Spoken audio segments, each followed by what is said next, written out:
A reading from God Calling, September 19th. Full joy. These things have I spoken unto you, that your joy may be full. Remember that the truths I teach you have all been given to you too, as to my disciples of old, with the idea of giving you that overflowing joy. Search for the joy in life. Hunt for it as for hidden treasure. Love and laugh. Delight yourselves in the Lord. Joy in me. Full joy it was I wished my disciples to have. I intended them to have it. Had they lived my teachings out in their daily lives, they would have had fullness of joy. In spite of all the negativity and all the ugliness that goes on around in our lives, you know, it's one thing to know what's going on around you, but it's another to put everything into their category, right? And you still have to live life, and you have to live it full and loving and caring, and you move forward and you persevere in spite of anything that comes to us. And we're strong people, and we know how to overcome the challenges that are thrown onto us. And we've learned that because we've had so many thrown to us. And that's how we survive. And in spite of all that, we have the ability to love one another. We have the ability to change what's going on in our lives. We have the ability to visualize what our future will entail. And if everybody would think positive and all think about a glorious future with so much love and everyone that cares for each other, and no more disease, no more anger, just caring and love and helping one another. That's what we were supposed to do. That's what we were made to do. And in our journey here on earth, we've learned to open our mind's eye, our third eye, as we call it. It's that little innermost place within you that you and only you can go into and think and be quiet. And that's where God is too. Don't forget, He lives right there with you in the innermost of your being. And that's where you develop your relationship with our Lord. And you have that just within you, and no one else can take that from you. No one. Unless you choose to allow that to happen. When making a decision, if the answer comes to you while you're looking to the right, that's a good way. That's a good instinct to follow. If your decision comes while you're looking to the left, I see that as you're just being tantalized to do something that's not in with the norm. They say that evil lurks on the left and goodness is on the right. And I choose to believe that, as I remember in cartoons, or they always have a devil depicted on one shoulder on one side on the left, and they have the angel on the right side, and you've got them both whispering into the person's ear, trying to, persuade them to go their way. And so that's very true in our everyday lives. You have to make a decision every morning. Who are you going to give your life to? The Lord? Are you going to let Him lead you into goodness and happiness? Or are you going to take things into your own hands and side with the ugly side of life with Satan? And you can't walk both. You can't keep a foot in each door. It just doesn't work that way. You might as well just stay with Satan, because that's where you're at. With God, everything is pure. Everything is pure in heart. He knows your heart. He reads your heart. He knows it, so you can't bluff Him. And the one thing to do, if you're saying, well, I don't know how to do that, or I've never done that, you need to take some time out of this busy world and just sit in silence. And soon everything comes to you. You start to see things more clear. That's that innermost peaceful self, that place where you can go. Well, good early morning, friends. It's me, Angel Wallace, and it's 5:52 a.m. here where I live. It's September the 19th, 2020. And today I'm going to be covering Ruth Bader Ginsburg. This article is from thenation.com. It says, Ruth Bader Ginsburg, my most fervent wish is that I will not be replaced until a new president is installed. May her memory be a blessing, and may we fight to assure that she will truly rest in power. By John Nichols. And this was dated yesterday at 11:22. So that was September the 18th. Justice Ruth Bader Ginsburg swore an oath to defend the Constitution when she joined the United States Supreme Court in August of 1993. With true faith and allegiance to that oath, she made it clear in the last years of her remarkable tenure that she did not want Donald Trump to choose her successor. Before the president was elected, Justice Ginsburg said, "I can't imagine what this place would be. I can't imagine what the country would be with Donald Trump as our president. For the country, it could be 4 years. For the court, it could be, I don't even want to contemplate that." The senior liberal on a delicately balanced high court, where she had served as a courageous and consistent champion of women's rights, civil rights, and voting rights, spoke those words in July of 2016. For 4 long years, Justice Ginsburg kept the faith, battling cancer and advancing years.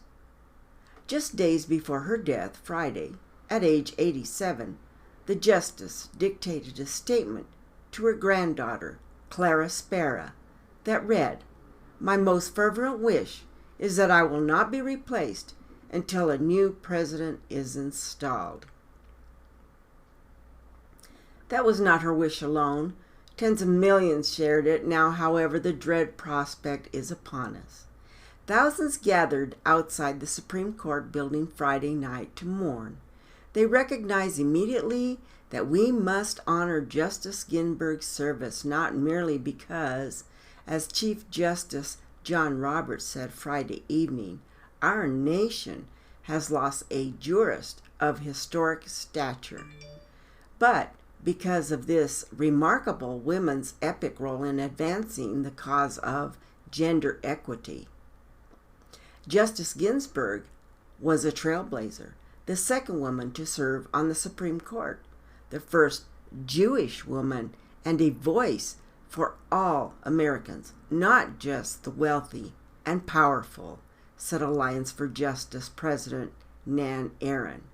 Justice Ginsburg blazed trails on her way to greatness, authorizing and joining opinions that advanced women's equality, LGBTQ rights, reproductive freedoms, and so many other protections so many hold dear.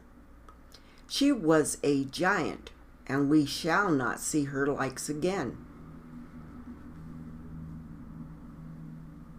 said American Constitution Society President Russ Feingold, a former member of the Senate Judiciary Committee, who observed that by means of her towering intellect and unflinching courage, she blazed a path toward a better life for American women and all Americans. This is a time to grieve and to reflect.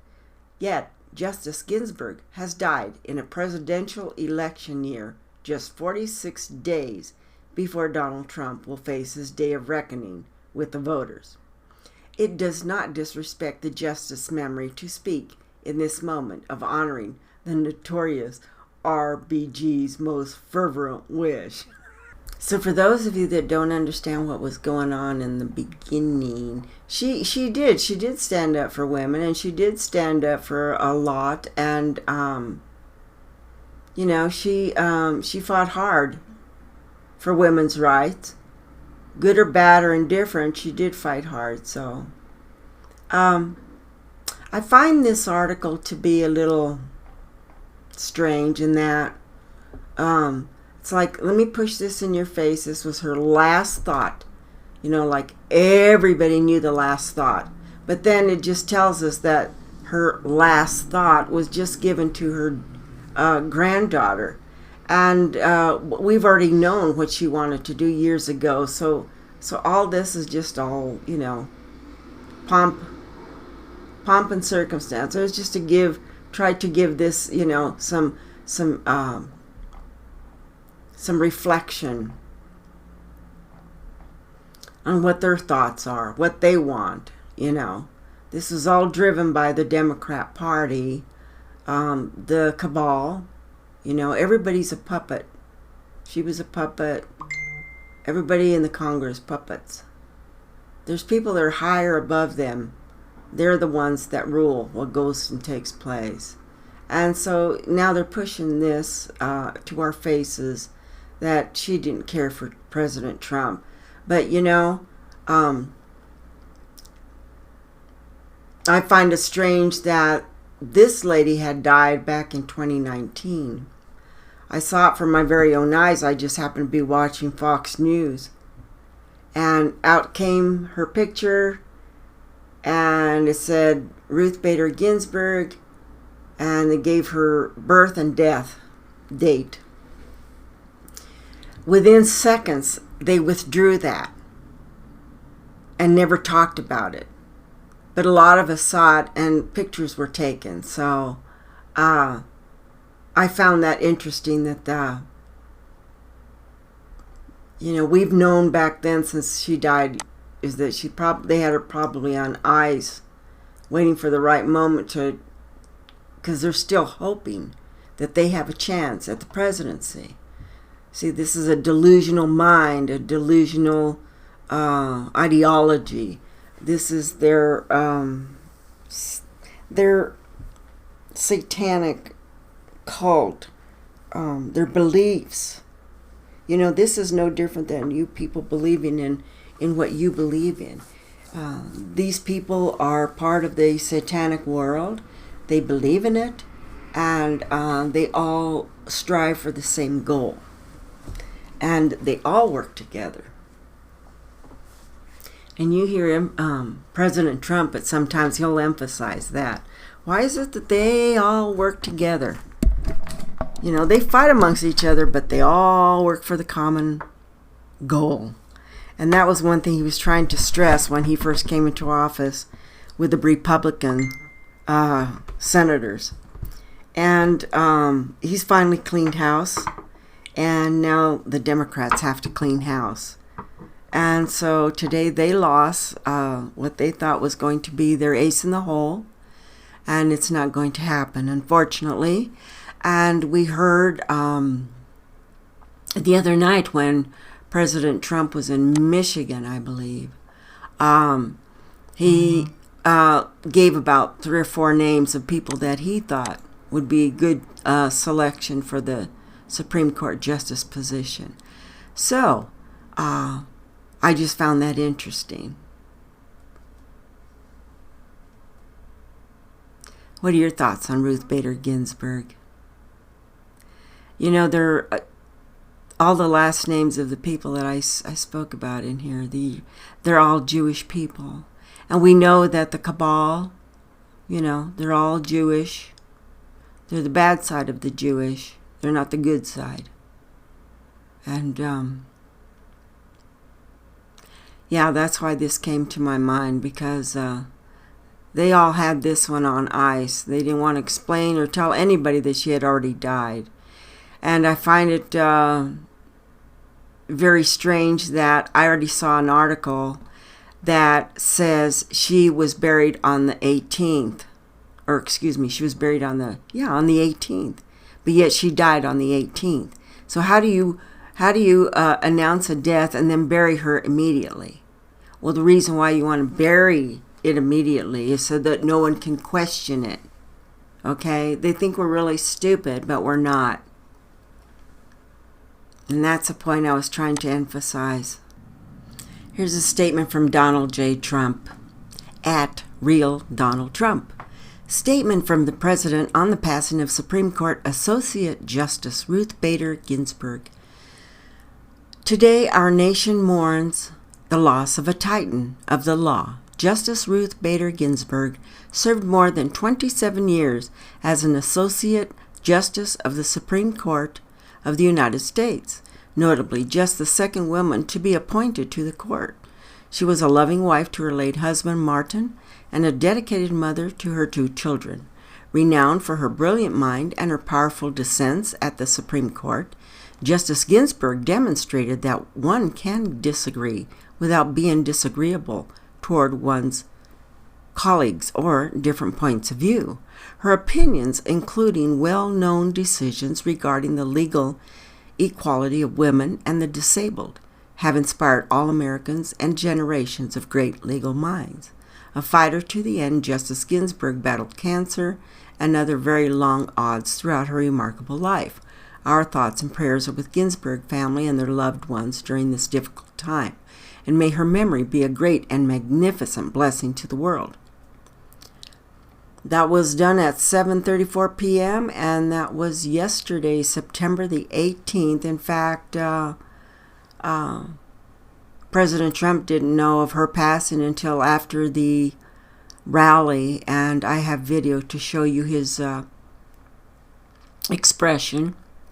Well, Ginsburg was born to Jewish parents in Brooklyn on March 15, 1933. She received her bachelor's degree from Cornell University, and she attended Harvard Law School and received her LLB from Columbia Law School, where she later taught law. And in 1954, she married Martin D. Ginsberg, a prominent attorney, and was by his side until his death in 2010. And she was known as an indefatigable warrior for women's rights. In 1971, she helped launch the Women's Rights Project of the American Civil Liberties Union, later serving as the ACLU's General Counsel from 1973 to 1980, and on the National Board of Directors from 74 to 80. She argued 6 landmark cases on gender equality before the United States Supreme Court, winning 5 of them. And along the way, the justice nicknamed Notorious RBG secured an unexpected position as a pop culture icon who inspired Tumblr accounts, T-shirts, key rings, and even their own action figures. My Own Words, a 2016 compilation of her speeches and writings, became a bestseller. 2 2018 films on the basis of sex and documentary RBG brought her story to the big screen. When we asked her several years ago how she wanted to be remembered, RBG filmmakers Betsy West and Julie Cohen said in a statement Friday, she said with characteristic modesty, just as someone who did whatever she could with whatever limited talent she had to move society along in the direction that I would like it to be for my children and grandchildren. So the Supreme Court now is wrestling with technical issues. So during Ginsburg's tenure on the court, the computing industry rose in economic prominence and quickly created some of the country's biggest and richest companies. That meant Ginsburg wrestled with important tech cases that reached the Supreme Court. And one thorny dispute concerned how information is treated across international borders, specifically whether Microsoft would have to turn over information sought under a U.S. search warrant, even though the information was stored in a data center in Ireland. If Congress wants to regulate in this brave new world, it should do it, Ginsburg said in a 2018 hearing on the matter. That's exactly what happened, vacating the case so the justices didn't have to render a decision. Ginsburg wasn't sympathetic to one tech giant, Apple, siding with the majority in a 2019 ruling that let iPhone users sue Apple over App Store monopoly issues. Apple also lost out when the court rejected Apple's appeal of a case involving ebook price fixing. Record labels came out ahead in 2005. Decision concluding that peer-to-peer music file sharing companies could be held liable for copyright infringement. Ginsburg was in the majority there too. The Supreme Court is playing an increasingly important role in the technology domain. The biggest case on the way pits two giants against each other. Software maker Oracle versus search leader Google. Now that case concerns whether Google was permitted to freely use programming interfaces in Android that came from Oracle's Java programming language. Many more companies could be affected, though, if the Supreme Court finds those interfaces are, as Oracle argues, covered by copyright rules. Another case on the way concerns whether Trump will be allowed to block followers on Twitter. In 2019, a lower court said he couldn't. Widespread tributes. As the news spread Friday evening, the dawn of the Jewish New Year, many more tributes poured in from politicians, entertainers, business leaders, sports figures, and regular Americans who looked up to Ginsberg and wanted to thank her for her legacy. And today on the Jewish New Year, we recall the principle of Tikkun Olam, which says, the world is flawed, and our role is to leave it better than it was. Designer Kenneth Cole tweeted. Ruth Bader Ginsburg has done that. Beto O'Rourke, he did the story, and, he was going to defeat Ted Cruz. He was going to do all these things. Ted beat him, and I helped a lot, too. I was with Ted all the way, and I think Ted's appreciated it. But here, I even said, I'm putting Ted Cruz as one of the people for the Supreme Court, right? And you know why I did it? Because I wanted to make sure that I had somebody on the list. We have about 45 unbelievable people. Unbelievable, the smartest, the best, the absolute creme de la creme, right? The best minds in the country, conservative, they believe in the Constitution, okay? Little things like that.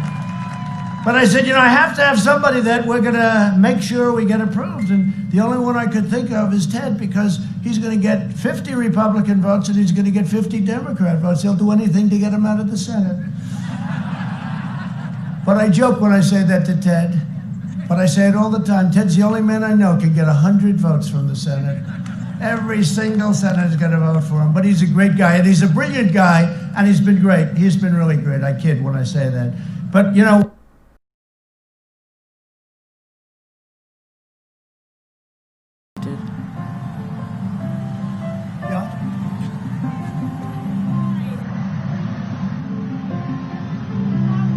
just died? Wow. I didn't know that. You're telling me now for the first time. She led an amazing life. What else can you say? She was an amazing woman. Whether you agreed or not, she was an amazing woman who led an amazing life. I'm actually saddened to hear that. I am saddened to hear that. Thank you very much.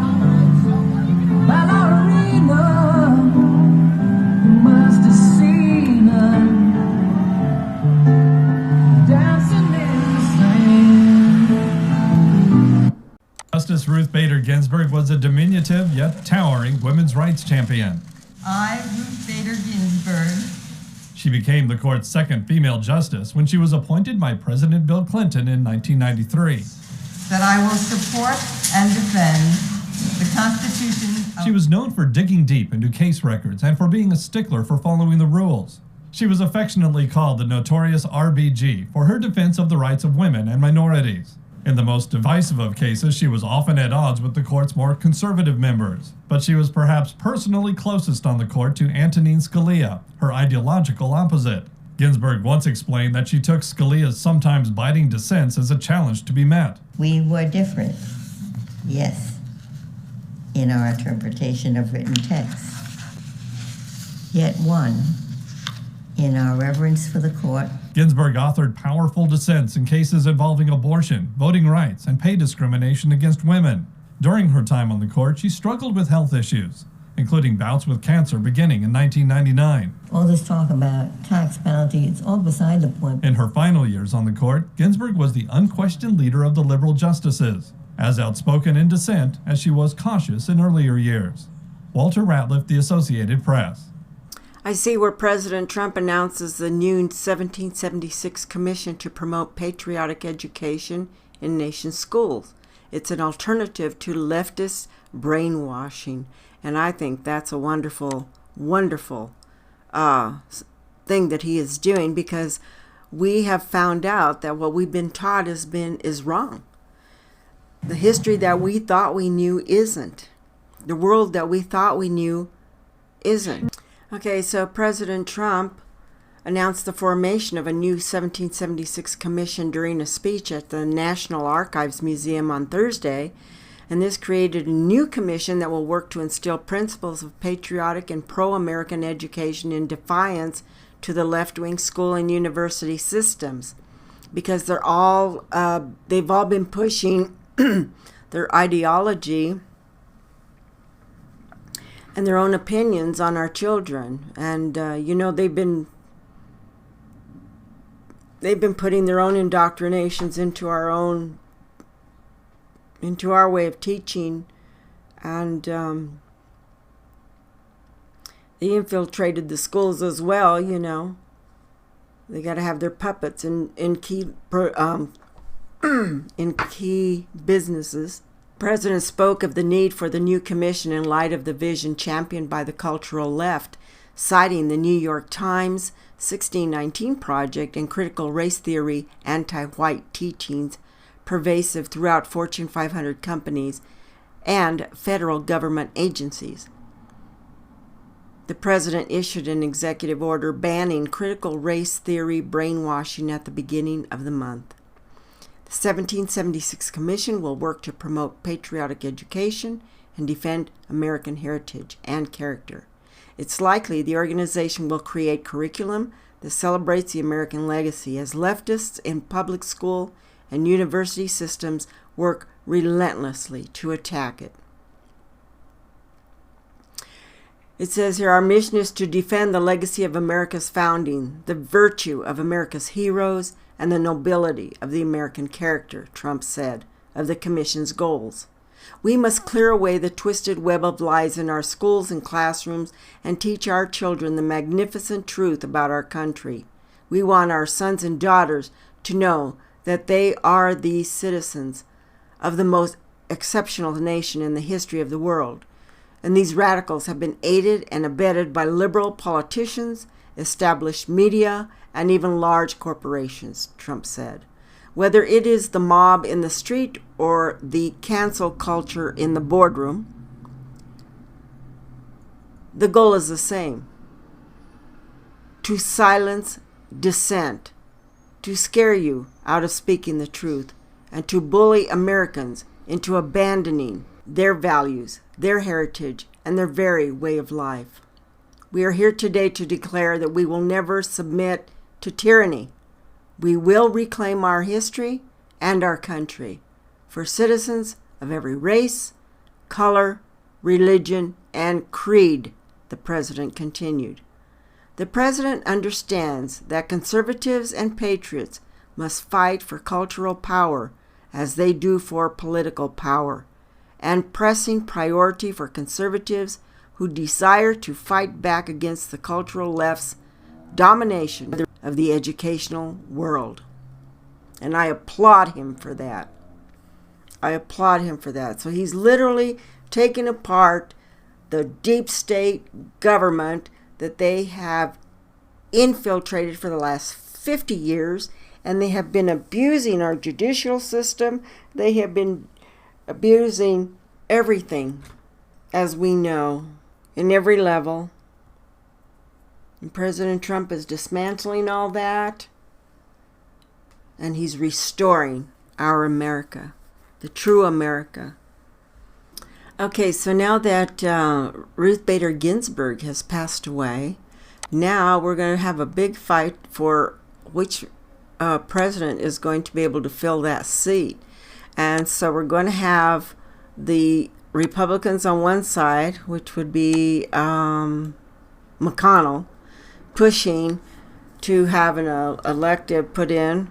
And then on the other side, they're going to be pushing for it to wait until after the election so that it gives him an opportunity, meaning Biden, an opportunity to be able to pick the next successor to RBG's position. So let's give a listen to what Biden has to say. Tonight and in the coming days, we should focus on the loss of the justice and her enduring legacy. But there is no doubt, let me be clear, that the voters should pick the president, and the president should pick the justice for the Senate to consider. This was the position of the Republican Senate took in 2016 when there were almost 10 months to go before the election. That's the position the United States Senate must take today, and the election is only 46 days off. I think the fastest justice ever confirmed was 47 days, and the average is closer to 70 days. And so we should do this with full consideration, and that is my hope and expectation what will happen. Thank you all, and I'm sorry we had to learn it on the plane ride, but thank you very much. How did you find out about that tonight? Would you change your position on adding more justices to the court, sir? Of course, he doesn't answer any more questions.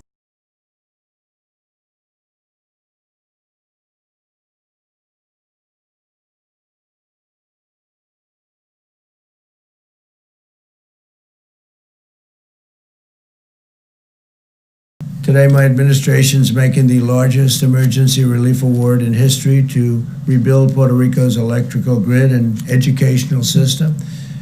We're awarding $13 billion to permanently repair and replace thousands of miles of transmission and distribution lines that should have been done many years ago.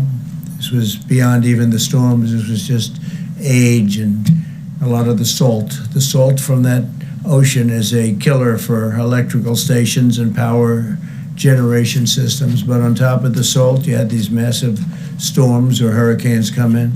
So we're going to bring pharmaceutical manufacturing back to Puerto Rico. A lot of it left over the years, over a long period of time. It's been leaving and going to China and other places. So we're bringing all of that back. This was done in previous administrations, I'd like to just point out. And then Obama came in and it got worse. So for the people of Puerto Rico, they were a disaster for you. And I have to say, in a very nice way, a very respectful way, I'm the best thing that ever happened to Puerto Rico. Nobody even close.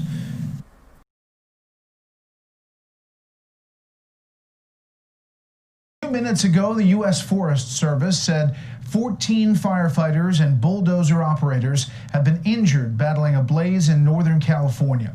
3 of the workers are hospitalized tonight. Wildfires are churning through a bone-dry California. Rescue helicopters airlifting hundreds of people to safety today. The state has already set a record with 2 million acres burned this year. Correspondent Jeff Paul takes a look at the situation on the West Coast from L.A. tonight.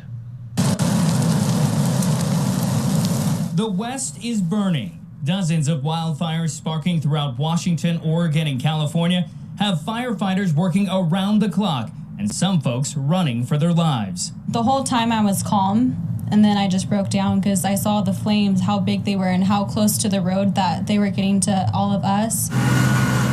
Others didn't have the option of leaving and were stranded by the flames. The creek fire burning just outside of Fresno, California in the Sierra Nevadas trapped hundreds of people who were surrounded by a wall of fire in every direction.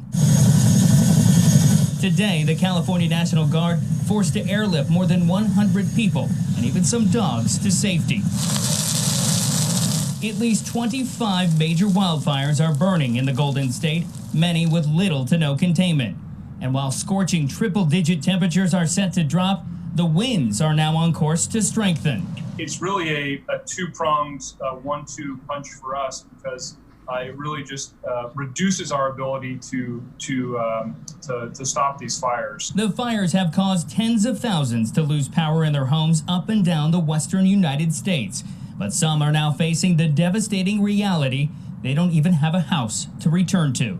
Everything gone. Clothes, beds, everything.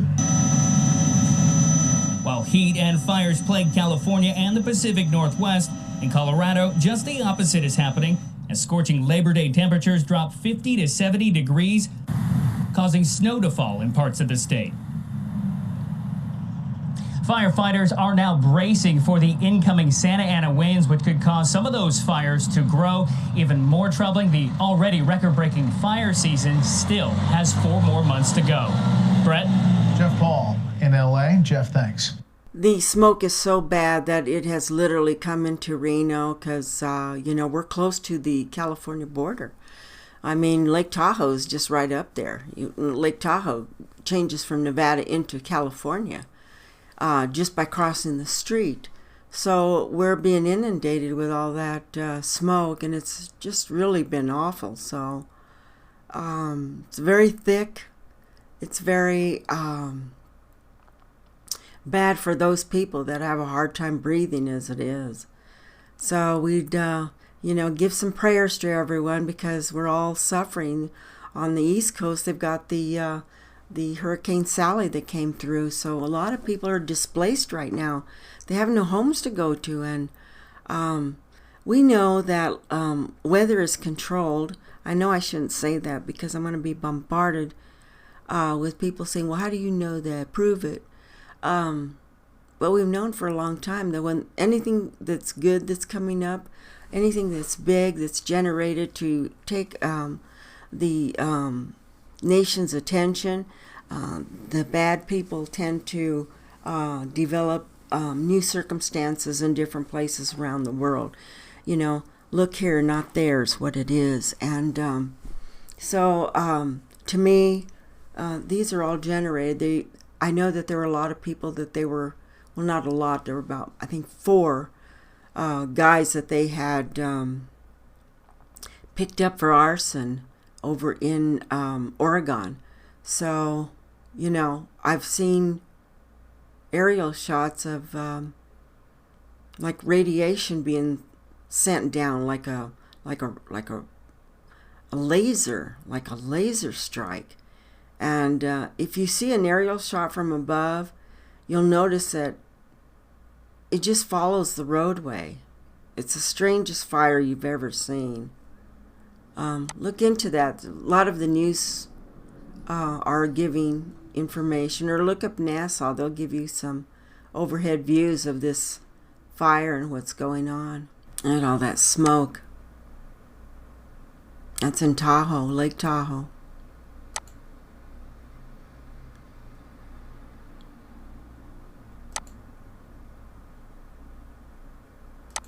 It's been gray. Our city has been literally gray for a month.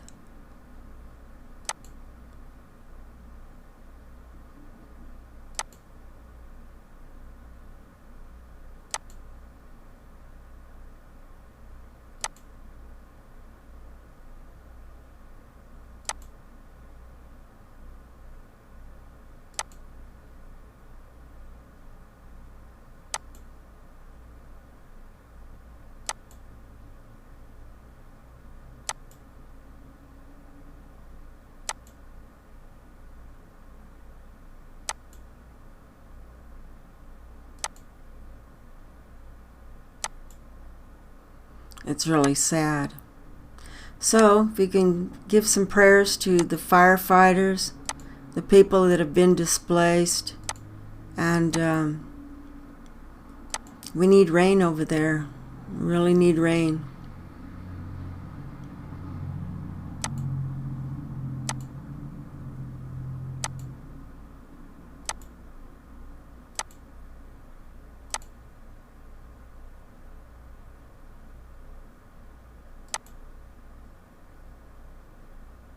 There's Emerald Bay.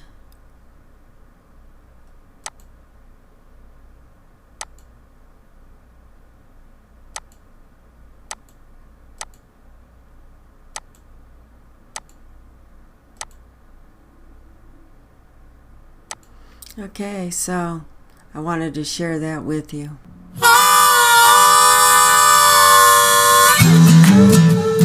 Sounds like a drum train. There's a big locomotive rolling down the tracks, a big steam engine pumping fire and facts, and all aboard if you want to keep it rocking. Been a rolling for years and no signs of stopping. Some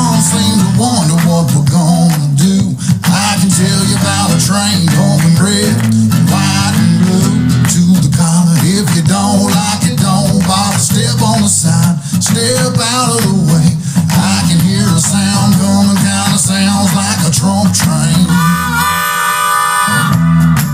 I'm singing choo-choo, boogie scoop. We're heading down to make a round, and nobody ever thought I would still be around, but